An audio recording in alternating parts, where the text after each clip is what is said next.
आता आपण मेलोच ते अर्जुन सायली पोलिसांसमोर आपलं भांड फोडणार आहेत असं चक्क प्रिया नागराजला म्हणालीये।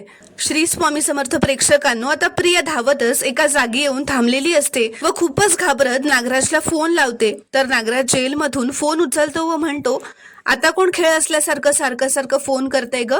प्रिया त्याच्यावर चिडतच म्हणते, ओ उगाच टाइमपास म्हणून फोन केलेला नाहीये मी, इथे खूप मोठा गोंधळ होऊन बसलाय। सायली आणि चैतन्यने त्या साईट मॅनेजर रमेशला शोधून काढलंय आणि पोलीस त्या साईट मॅनेजरला घेऊन गेलेत। तर नागराज हे ऐकून म्हणतो, काय? कारण त्याला धक्का बसलेला असतो। तो आता उठून बाजूच्या जेलमध्ये असलेल्या महिपत जवळ जातो व महिपतलाही सांगतो की पोलिसांनी रमेशला पकडलंय। तर नागराज प्रियाला म्हणतो, अरे पण 22 वर्षांपूर्वी ज्या ट्रक मॅनेजरने मला ट्रक पुरवला होता त्याच्यापर्यंत सायली पोचलीच कशी?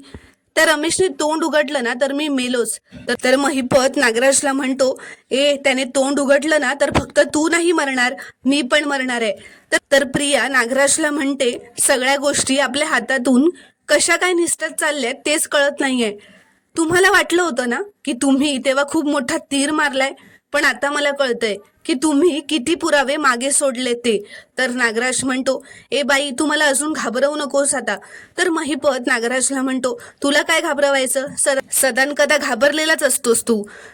तर प्रिया आता म्हणते, मी फोन ठेवते, तुमच्या या गोष्टी ऐकून ना मला अजून टेन्शन येतंय। मी तुम्हाला एवढंच सांगायला फोन केला होता की आता आपण मेलोय।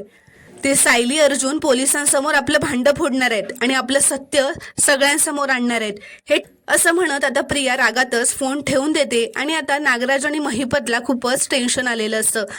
तर प्रेक्षकांनो, पुढील भागात आता तो साईट मॅनेजर रमेश नागराज बद्दल सगळं खरं सांगून टाकणार का, हे पाहणं खूपच रोमांचक ठरणार आहे। व्हिडिओ आवडल्यास एक लाईक नक्की करा आणि चॅनलला प्लीज सबस्क्राईब करा।